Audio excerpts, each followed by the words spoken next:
રજૂ કરે શ્રી કલ્પેશ્વર.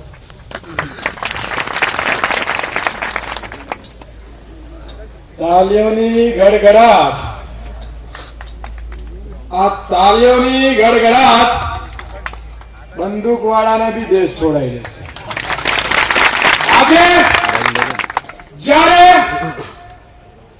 ગુજરાતની અંદર 2012 ની ચૂંટણી આવી રહી છે, એ સંદર્ભની અંદર જ્યારે દિવાળી પૂરી થતા નવા વર્ષનું આરંભ થયું છે અને નવા વર્ષના આરંભની શરૂઆત આ રણછોડ રાયના ધામ ડાકોર માંથી કરવામાં આવ્યું છે. ત્યારે આ ડાકોરમાં ને આપણા ગાસરાના ધારાસભ્ય આપણા અમૂલ ડેરીના દૂધની જરૂર બાળકથી લગાઈ અને જતા સુધીના દરેક માણસને પડતી હોય એવી પ્રખ્યાત આપણી વિશ્વની અમૂલ ડેરીના ચેરમેન છે અને તેમનું નામ બી બહુ સરસ છે, રામસિંહભાઈ. રામથી શરૂ કરો અને શ્યામ સુધી તમારી સાથે જ રહેવા રામસિંહભાઈ. બીજી બાજુ જ્યારે દેશ આઝાદ થયો અને દેશની આપણે વાત કરીએ ત્યાં સુધી આ દેશમાં જે ઘાટ પડતી આવાજ થતો હોય એવો આપણો ભારત દેશ, ભારત માતાને જે આપણે પ્રણામ કરીએ એવો ભારત દેશ અને એ નામ સાથે જોડેલા ભારતસિંહભાઈ પણ આપણી સાથે ઉપસ્થિત છે, જે ખેડા જિલ્લાના કોંગ્રેસના પ્રમુખ છે. અને ભારત માતાને તો હાથ જ પ્રણામ કરે અને હાથ જ ઊંચો કરે તો ભારત તો આપણી જોડેલો હોય ને. બીજી બાજુ અશોકભાઈ પંજાબી આપણા ગુજરાત કોંગ્રેસ પ્રદેશના ઉપપ્રમુખ શ્રી મારા વડીલ, અને જેમની વાણી સાંભળવા ત્યારે હું પણ આપની જેમ કતારમાં બેસતો હતો, જે અશોક ચક્રના નામ સાથે જોડાયેલા અશોકભાઈ પંજાબી બી આવતા. ત્યારે બીજી બાજુ લાલના નામથી લાલજી કહીએ, લાલ કહીએ, કનૈયો કહીએ એવા લાલજીભાઈ પણ અહીં ઉપસ્થિત છે, જે ગુજરાત પ્રદેશ કોંગ્રેસના ડેલિગેટ છે. વકીલ સાહેબ, ગોયલ સાહેબ અને તમે જે ઉપસ્થિત છો અને જે તમારી પાછળ મહેનત કરી છે એવા દિવાળી યુવાન અને યુવાનોને લલકાર કરે એવા જ્યારે અહીંયા ગરીબ બકાભાઈ અને લલિતભાઈ ઉપસ્થિત છે એમને પણ કહે છે યુવાનો એમના માટે તાળીઓ વગાડવા તમારે. અરે તાળીઓ બરાબર નથી વગાડી. અને બીજી બાજુ જ્યારે આ દિવાળીનો પર્વ શરૂ થયો, નવા વર્ષમાં આપ સૌ યુવાનો આટલી બધી મોટી સંખ્યામાં પોતાનો સમય બગાડી અને અહીંયા ઉપસ્થિત છો અમને સાંભળવા માટે, એક તાળી તમે તમારા માટે વગાડી દો. અને બીજી બાજુ જે બતાવે પણ સત્ય અને બતાવે પણ સત્ય, જે લખે પણ સત્ય અને કહે પણ સત્ય એવા આપણા કાગળ પર કાળી પેનથી લખનારા અને સુંદર સુંદર કેમેરામાં આપણી વાતોને પ્રજા સુધી પહોંચાડનારા મારા પત્રકાર મિત્રોને પણ હું અને આ સાથે આપ સૌએ આટલી મોટી સંખ્યામાં ઉપસ્થિત છો ને નવા વર્ષનો દિવસ છે તો હું રણછોડ રાયનું નામ લઈને એક જ વાત કહીશ, દરેકને નવા વર્ષના પ્રણામ, હેપી દિવાળી, હેપી દિવસ. અને આપણે સીધી ગુજરાતી ભાષામાં કહીએ તો સાલ મુબારક. બોલો બરાબર છે ને? તો બોલો તો ખરા યાર. તમારે મને નથી કહ્યું સાલ મુબારક તો કોને? તો આજે જયારે માઇક આમ બંધ હોય તો હાથ બંધ થઈ જાય, માઇક પર નહીં.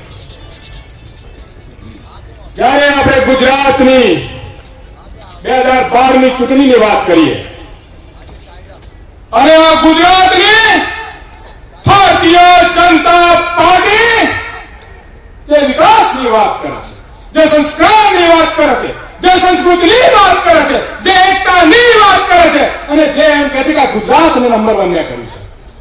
હું તમને પૂછવા આવ્યો છું, હું કોઈ નેતા નથી, હું કોઈ અભિનેતા પણ નથી, હું ક્યાંથી ધારાસભ્ય બી નથી લડતો, ક્યાંથી પંચાયતની ઇલેક્શનમાં નથી લડતો, તમારા વોટ લેવા પણ નથી આવ્યો, પણ તમારા દિલમાં જઈને તમારા દિલની વાત પૂછવા આવ્યો છું, તમારા દિલને જવાબ પૂછવા આવ્યો છું અને તમને કહેવા આવ્યો છું કે શું આ ગુજરાત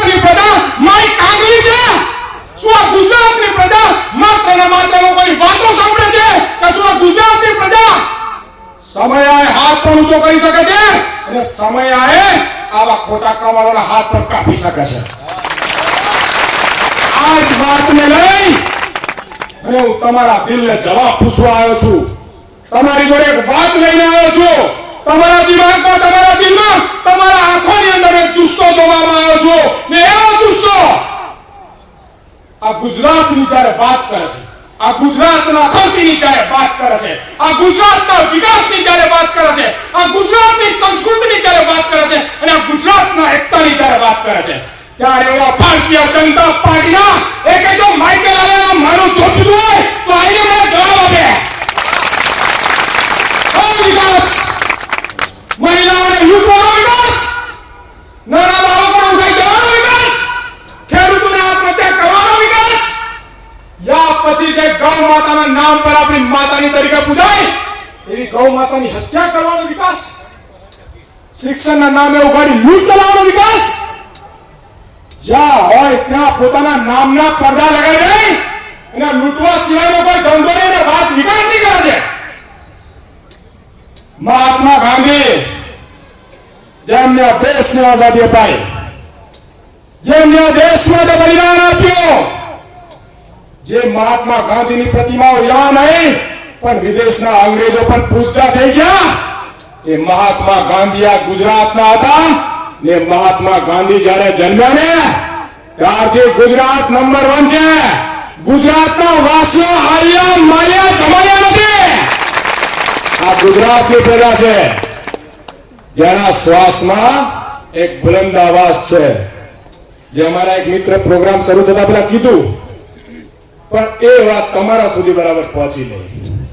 બહુ સરસ કીધું, तूफानों से जो टकराए उसे चट्टान कहते हैं, तूफानों से जो टकराए उसे चट्टान कहते हैं, पर जो चट्टानों से टकराए ना उसे ही युवान कहते हैं.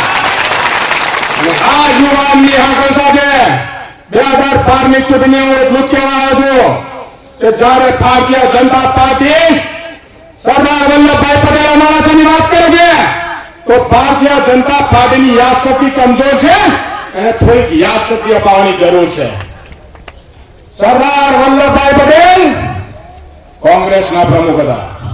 સરદાર વલ્લભભાઈ પટેલ પહેલા ભારતના ગૃહમંત્રી કોંગ્રેસની સરકારમાં હતા અને એ સરદાર વલ્લભભાઈ પટેલની વાત ના કરે. અહીંથી થોડાક દૂર કરમસદમાં સરદાર વલ્લભભાઈનું ગામ છે, એમની શાળા બેહાલ પડી છે. 50 વાર માંગણી કરવામાં આવી છતાં પણ એ મુખ્યમંત્રી જોડે ટાઈમ નથી, ભાજપ સરકાર જોડે ટાઈમ નથી અને સરદાર વલ્લભભાઈની વાત કરે છે. થોડીક દૂર સરદાર પટેલ યુનિવર્સિટી આવેલી છે, ઘણા વિદ્યાર્થીઓ ત્યાં ભણવા આવે છે. આ સરકાર પાસે સરદાર પટેલ યુનિવર્સિટીના 23 કરોડ રૂપિયા લેવાના બાકી છે. 50 વાર મેં ચંપલ બતાવીને કાગળ લખીને કીધું પણ આ ભિખારીઓ જોડે પૈસા નથી ને સરદારની વાત કરે છે. જ્યારે સરદારની વાત કરતા હોય તો સરદાર બનવું પડે અને યા તો એક જ સરદાર હતા સરદાર વલ્લભભાઈ પટેલ અને બીજા સરદાર પંજાબમાં છે. આ ખોટા સરદારોને કહો કે આવા પાઘડી વગરના અને મૂછો ઘરમાં ગાલીને બેસે એવા સરદાર ના હોય. વાત કરે છે શું સરદાર? સરદાર નારીઓની વાત કરતા હતા, સરદાર મહિલાઓની ફિગરની વાત કરતા હતા, સરદાર મહિલાઓની બોલી કરતા હતા. કોની ગર્લફ્રેન્ડ 50 કરોડની છે, કોનું ફિગર કઈ રીતે બનાવવાનું એ સરદાર કહેતો હતો અને એ સરદારની વાત કરે છે. સરદાર દેશની વાત કરતો હતો, સરદાર વિકાસની વાત કરતો હતો, સરદાર સંસ્કૃતિની વાત કરતો હતો, સરદાર એકતાની વાત કરતો હતો અને આ કઈ જગ્યાએ સાચો છે એનો જવાબ તો ભારતીય જનતા પાર્ટી આપી દે તો કોંગ્રેસનો પટ્ટો ઉતારી ને આખી જિંદગી ભાજપની ગુલામી કરવા તૈયાર છે. આ સરકારની વાત કરે છે. કઈ સરકાર? કયા યુવાનોની એકતા? આ ગુજરાત પહેલેથી નંબર 1 છે. આ ગુજરાત પહેલેથી વિકસિત છે અને એનું કારણ છે ગુજરાતની પ્રજા. ગુજરાતની પ્રજાએ ક્યારે તલવારને હથિયાર નથી ઉડાયા, ગુજરાતની પ્રજાએ ક્યારે મસાલો નથી ઉડાય. જો ઉઠાવતી થઈ હોય તો આ સરકાર આયા પછી જ્યારે અંગ્રેજ હતા ત્યારે પણ ગુજરાતની પ્રજાએ અહિંસાની વાત કરી છે. એ મારી કાંગ્રેસ સરકાર એ આઈને પ્રજાના હાથમાં હથિયારો થમાયા છે.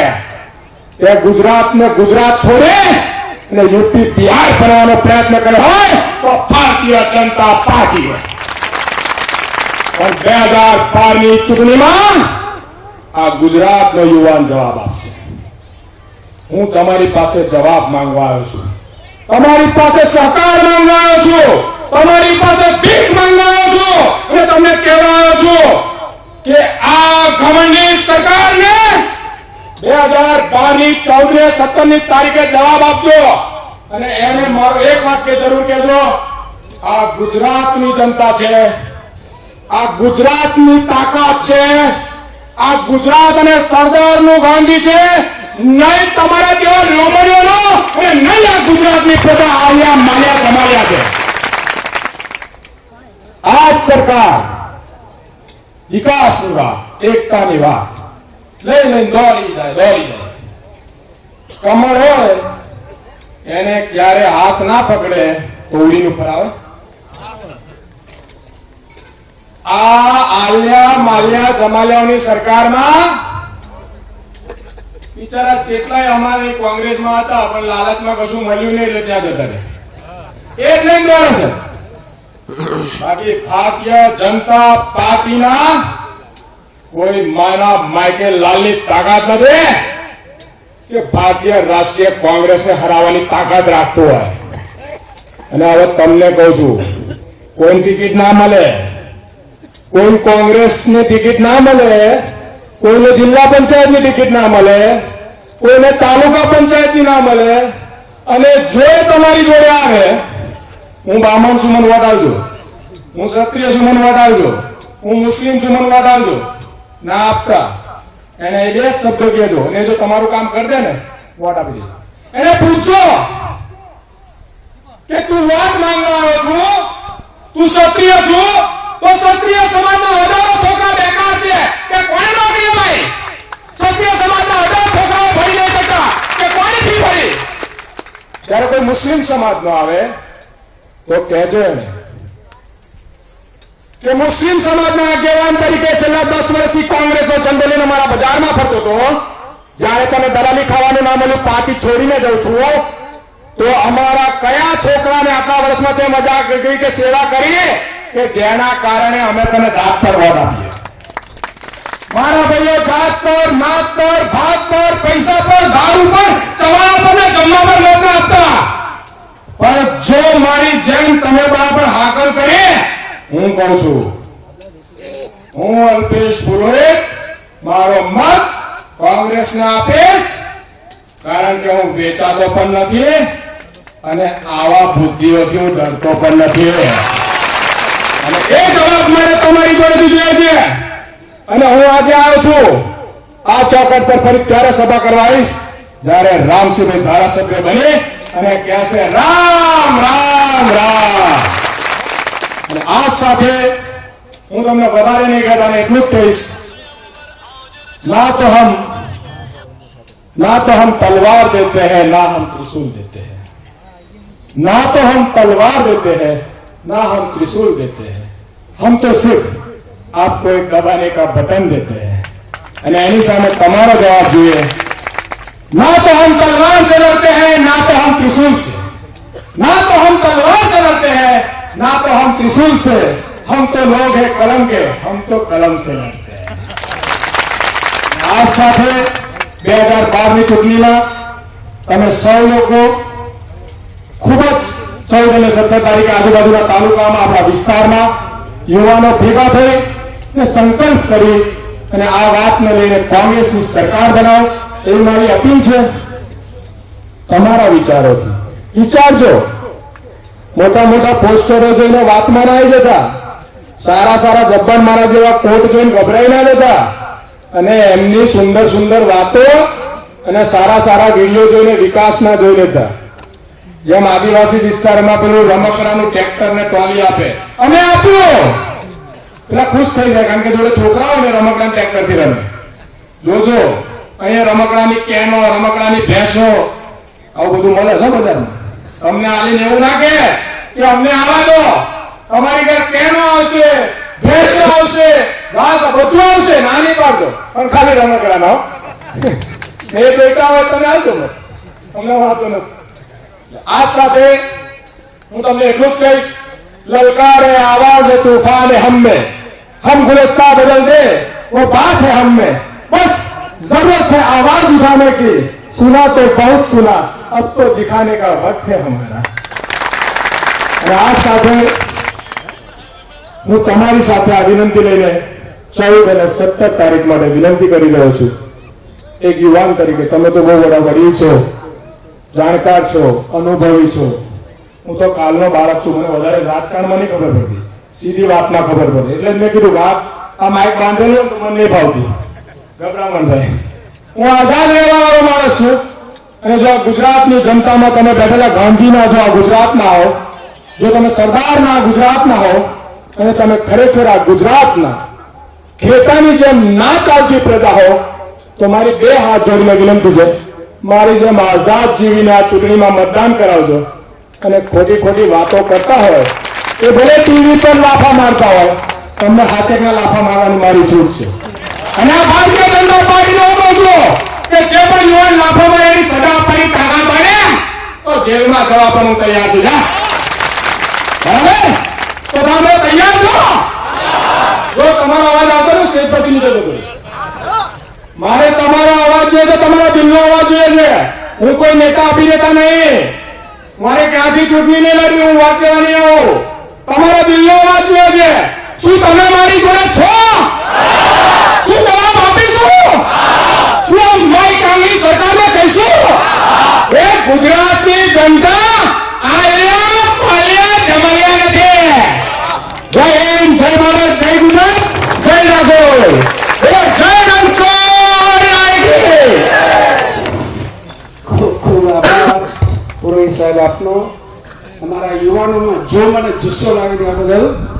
હવે જેમને સાંભળવા માટે આપણે ખૂબ આતુર છીએ એવા તેજાબી વક્તા ઉપપ્રમુખ ગુજરાત પ્રદેશ કોંગ્રેસના માન્ય શ્રી અશોક પંજાબી સાહેબને નમ્ર વિનંતી કે તેઓ આપના વિચાર રજૂ કરે. શ્રી પંજાબી સાહેબ.